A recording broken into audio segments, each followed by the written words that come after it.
Good morning.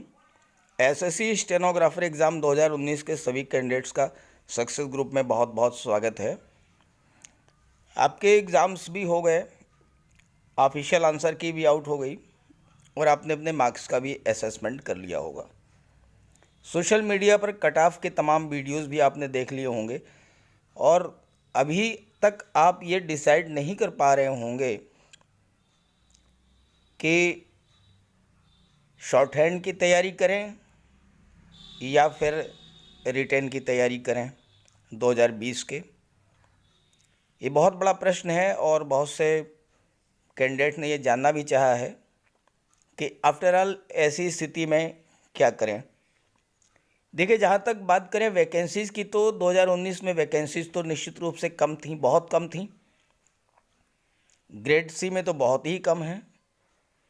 तो सवाल ये पैदा होता है कि अगर वैकेंसीज इतनी कम है तो कट ऑफ क्या बहुत ज़्यादा हाई हो जाएगी? तो ऐसा भी नहीं है, कट ऑफ भी बियॉन्ड एक्सपेक्टेशन नहीं जाएगी।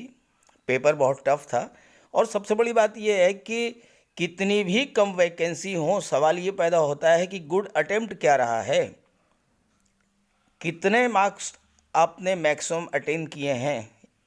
आपके बीच में जो भी कैंडिडेट्स अपियर हुए हैं उनके मैक्सिमम मार्क्स कितने रहे हैं, कहाँ तक वो अटेम्प्ट कर पाए हैं, क्या 150, 160, 165 इतना एक्सपेक्ट किया जा सकता है? तो ऐसा भी नहीं है। चूँकि वैकेंसीज कम थी इसलिए पेपर लेवल भी बहुत टफ था। तो आइए बात कर लेते हैं इन्हीं सब मुद्दों पर विस्तार से, क्या हो सकती है एक्सपेक्टेड कट ऑफ और आपको क्या करना चाहिए।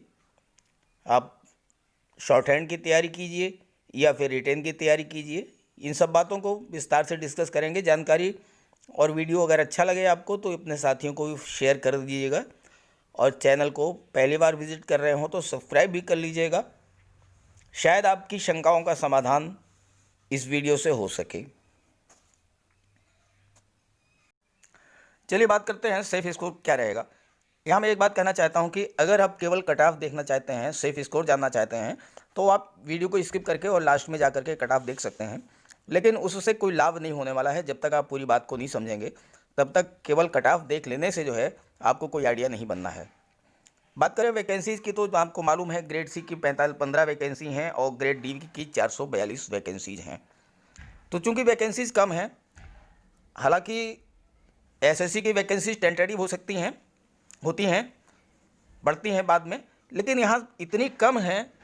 जबकि 2018 में जो है 505 वैकेंसी थी, 2019 में केवल 15 वैकेंसी हैं। तो ये 15 बढ़ के 1500 तो नहीं हो जाएंगी, 15 बढ़ के 30 हो सकती हैं, 35 हो सकती हैं, 40 हो सकती हैं, 50 हो सकती हैं, इससे ज़्यादा नहीं बढ़नी है।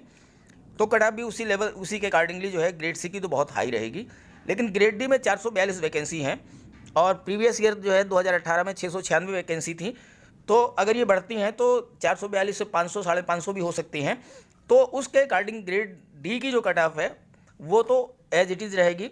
2018 से थोड़ी कम ही हो सकती है क्योंकि पेपर का जो लेवल रहा है वो बहुत ही हार्ड रहा है। जीके की बात करें और रीजनिंग की बात करें तो जैसा आप लोगों ने बताया है अपने कमेंट से कि जीके बहुत ही हार्ड था और रीजनिंग तो बहुत ही ज़्यादा हार्ड थी, लेंथी थी, और उसमें जो है आपने मैक्सिमम अटेम्प्ट ही 60% के आसपास किया है। सारे प्रश्नों को अटेम्प्ट ही नहीं कर पाए हैं। हाँ, इंग्लिश का जो है मॉडरेट लेवल का रहा है, लेकिन इसमें एक चीज़ ये रही है कि जिन कैंडिडेट ने इंग्लिश को पहले अटेम्प्ट कर लिया है उनके तो मार्क्स अच्छे मिले हैं, लेकिन जिन्होंने इंग्लिश को लास्ट में अटेम्प्ट किया है तो जीके और रीजनिंग की वजह से उनका टाइम वेस्ट हुआ है और उसकी वजह से इंग्लिश के भी सारे क्वेश्चंस को वो अटेम्प्ट नहीं कर पाए हैं, तो मार्क्स उनके कम आए हैं। लेकिन ओवरऑल देखा जाए तो पेपर लेवल जो है वो टफ रहा है। कुछ शिफ्टों का थोड़ा इजी हो सकता है, कुछ का मॉडरेट हो सकता है, कुछ का हार्ड हो सकता है। तो इसके अकॉर्डिंग नॉर्मलाइजेशन भी होगा, नॉर्मलाइजेशन के बाद आपके मार्क्स भी बढ़ेंगे। अब प्रश्न ये पैदा होता है कि आप रिटेन की तैयारी करें या फिर शॉर्ट हैंड को। तो देखिए, जहाँ तक मैंने आकलन किया है, आपके कमेंट्स, आपके मार्क्स सोशल मीडिया पर सब कुछ अवेलेबल है, कहीं जाने की ज़रूरत नहीं है, आपको सब कुछ मिल जाता है वहीं पर। तो आपका जो गुड अटेम्प्ट रहा है ऑलमोस्ट 120 से 135 के बीच में रहा है। जो अच्छा प्रयास किया है, जिनका पेपर अच्छा हुआ है, उनके मार्क्स जो है 120 और 135 के बीच में रहे हैं। तो अगर आपके, मैं ये अनरिजर्व की बात कर रहा हूँ, अनरिजर्व कैटेगरी के मार्क्स अगर 120 प्लस हैं तो उन्हें शॉर्ट हैंड के लिए कॉल किया जा सकता है। इसलिए अगर आपके मार्क्स 120 प्लस हैं तब तो आप जो है शॉर्ट हैंड की तैयारी कीजिए। लेकिन एक बात ये भी है कि एक दिन में 24 घंटे होते हैं, 24 घंटे आप शॉर्ट हैंड ही नहीं करेंगे, टाइम बांट लीजिए।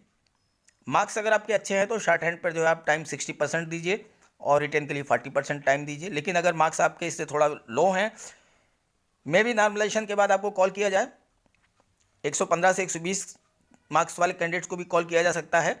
लेकिन उस स्थिति में आपको रिटेन पर ज़्यादा फोकस करना है।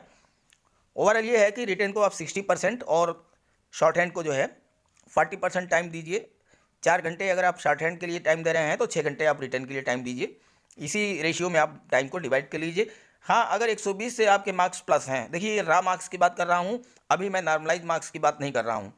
आफ्टर नॉर्मलाइजेशन मार्क्स कितने बढ़ते हैं, कितने, इसकी कोई अंदाज़ा नहीं है। 10 नंबर भी बढ़ सकते हैं, 15 भी बढ़ सकते हैं, 20 भी बढ़ सकते हैं। तो इसलिए नॉर्मलाइज मार्क्स की मैं बात नहीं करूँगा, मैं बात कर रहा हूँ आपके रा मार्क्स की। अगर आपके रा मार्क्स आज की डेट में 120 प्लस हैं तो आप शॉर्ट हैंड के लिए कॉल किए जाएंगे, आप तैयारी कीजिए। आइए देख लेते हैं प्रीवियस ईयर का कट ऑफ का क्या रहा है, क्या ट्रेंड रहा है। देखिए 2018 में प्रीवियस ईयर की जो कट ऑफ रही है ग्रेड सी और ग्रेड डी की, तो ग्रेड सी की वैकेंसी 505 थी, ग्रेड डी की 696 थी। अन रिजर्व की कट ऑफ 138 रही है और ग्रेड सी की और ग्रेड डी की 134 रही है। लेकिन इस साल 2019 में ग्रेड सी और ग्रेड डी की कट ऑफ में बहुत बड़ा गैप आपको देखने को मिलेगा, क्योंकि ग्रेड सी की वैकेंसी बहुत कम है, केवल 15, और ग्रेड डी की जो है वैकेंसी कंपैरेटिवली जो है वो 442 हैं। तो ग्रेड डी की जो कट ऑफ है वो स्लाइटली लो रहेगी और ग्रेड सी और डी की जो कट ऑफ का गैप है वो काफ़ी ज़्यादा रहेगा। ओबीसी की 133 130 थी, एससी के 119 113 थी, एसटी के 105 97 थी और ओएच की 90 और 90 थी। ये स्थिति 2018 की थी, जबकि वैकेंसीज जो है काफ़ी ज़्यादा थी। ग्रेड सी में 505 और ग्रेड डी में 696 थी, जो कि बाद में बढ़ करके और ज़्यादा हो गई थी। तो टीयर 1 की बात करें अगर 2018 में तो लगभग 12,800 कैंडिडेट्स को कॉल किया गया था। तो इस बार इतने कैंडिडेट्स को तो कॉल नहीं किया जाएगा, डेफिनेटली जो है संख्या कम होगी, फिर भी 5,000 से 6,000 के बीच में कैंडिडेट्स को कॉल किया जाएगा शॉर्ट हैंड के लिए। तो आइए बात कर लेते हैं कि फिर एक्सपेक्टेड कट ऑफ जो है वो 2019 की क्या हो सकती है।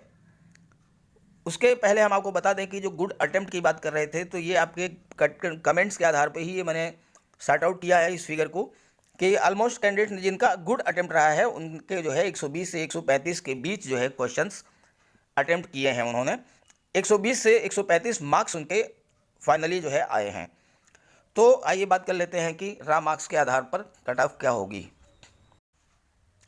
अब आपको ये जो मेरा एक्सपेक्टेशन है, ये हो सकता है कि आपको लगे कि नहीं ये तो पॉसिबल ही नहीं है, बहुत कम है, लेकिन ऐसा नहीं है। पेपर लेवल भी इसके लिए जिम्मेदार होता है कट ऑफ के लिए। पेपर अगर बहुत टफ है तो मार्क्स ही नहीं आएंगे, जो मार्क्स ही नहीं आएंगे तो कट ऑफ कहाँ से हाई हो जाएगी भाई। पेपर लेवल भी बहुत बड़ा फैक्टर है। हाँ, वैकेंसीज उसका एक फैक्टर है, ये बात सही है, लेकिन पेपर का लेवल जो है वो भी, और 120 से 135 यही गुड अटेम्प्ट रहा है, तो इसी के बीच आपकी कट ऑफ भी होगी। तो रा मार्क्स के आधार पर अगर हम बात करें अनरिजर्व और ओबीसी की, तो अनरिजर्व की 135 ग्रेड सी के लिए और एक ग्रेड डी के लिए 120। देखिए मैंने कहा था गैप ज़्यादा होगा, वजह यह है कि वैकेंसी ग्रेड डी की कंपेरेटिवली काफ़ी ज़्यादा है। ओबीसी की बात करें तो 135 और 117 ये ग्रेड सी और ग्रेड डी की कट ऑफ है।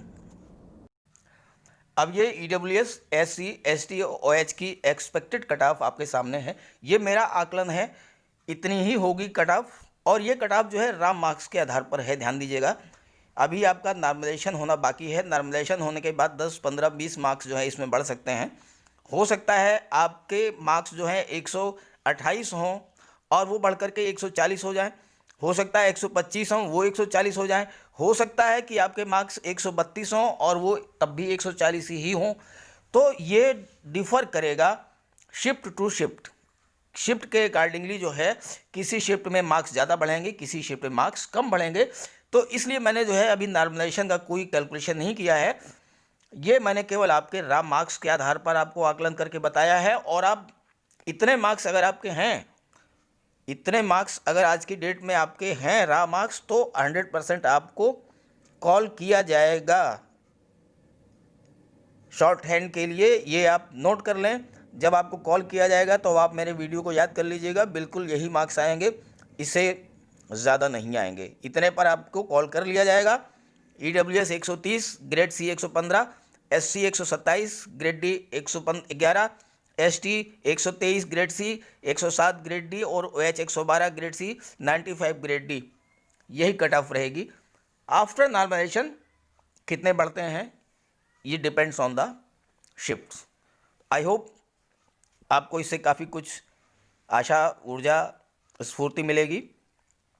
आप तैयारी करें, शॉर्ट हैंड की भी और रिटेन की भी, दोनों की तैयारी करें। आपके मार्क्स के अकॉर्डिंगली अगर आपके मार्क्स इस रेंज में हैं तो आप जो है शॉर्ट हैंड की तैयारी के लिए ज़्यादा फोकस करें, और अगर इससे बिलो हैं तो उस स्थिति में फिर आप जो है रिटेन के लिए ज़्यादा तैयारी करें, क्योंकि रिटेन भी आपका जो है 9 अप्रैल 2021 को होना है, तो उसके लिए तैयारी करें। ये आप देख लें कितने मार्क्स आपके बनते हैं। Okay, thank you.